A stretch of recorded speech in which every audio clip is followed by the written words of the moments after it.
So you're finally ready. It's time to break out of that cramped little apartment and take the big step. Buying a home. Sounds great! Just a few questions to get started. What's your budget? What square footage were you hoping for? Are you thinking of getting any pets? What style Modern, kitchen traditional? Townhouse? Single Are you family thinking of home? any How long are you kids? planning on Who are living? your lender? Do you have enough money How's for your a down down payment? payment? Confused? Most people are when first buying a home. It seems simple enough, but there's a lot people just don't know about home buying. So let's break it down.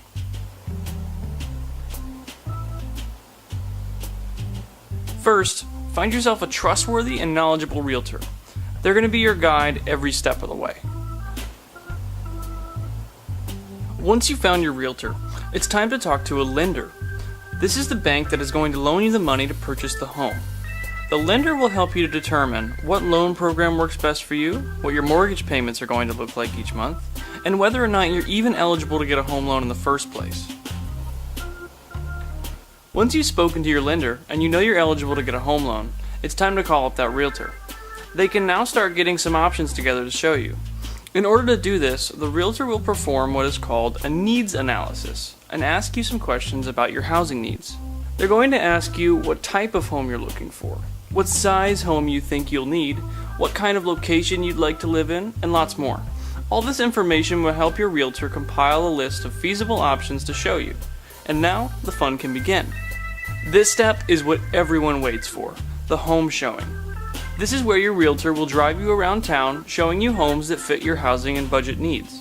This is a fun step, but it's also a very important step, so don't take it lightly. Remember to take notes and pictures of every house you see to make it easier to make the final decision.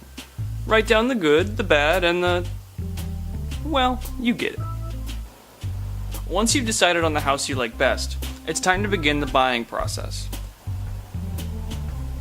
But don't go naming prices just yet.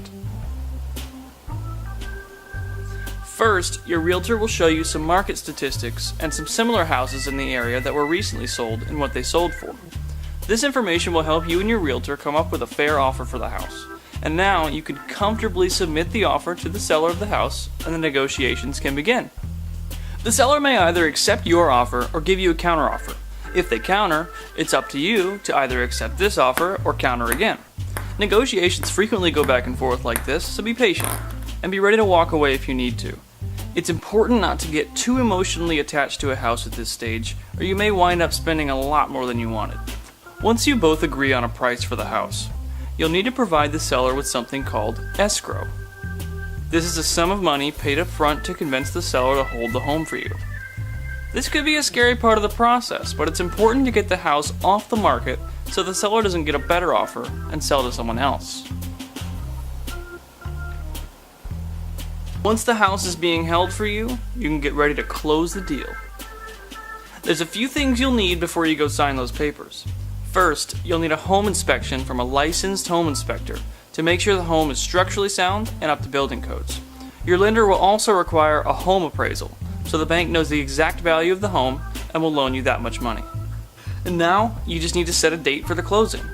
Try to have this whole day off work or school, since it might take longer than you expect. Once it's set, start packing and warm up your signing hand. Just don't go ruining your credit before the date. Now's not the time to sign up for a bunch of credit cards and buy that '67 Mustang and lifetime supply of chocolate bars you've always wanted. If your credit gets hurt, the sale could fall through, and then that chocolate won't be so sweet. When closing day finally comes, you'll first do a final walkthrough of the home as one more confirmation the house is standing and not falling apart. Then it's time to sign some documents. In Florida and some other states, it's required you enlist the help of a title company who will help ensure the deal is legally binding.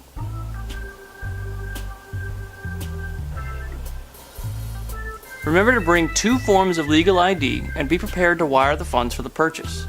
And remember, always read documents before signing them. And with that last signature, you're all done. Congratulations on your new home purchase. Easy stuff, right? I know, it's a long, complex process, but that's why it's so important to have a knowledgeable and caring realtor on your side. These people will be your guides and protectors through the entire process, and they will make sure you don't suffer that dreaded buyer's remorse.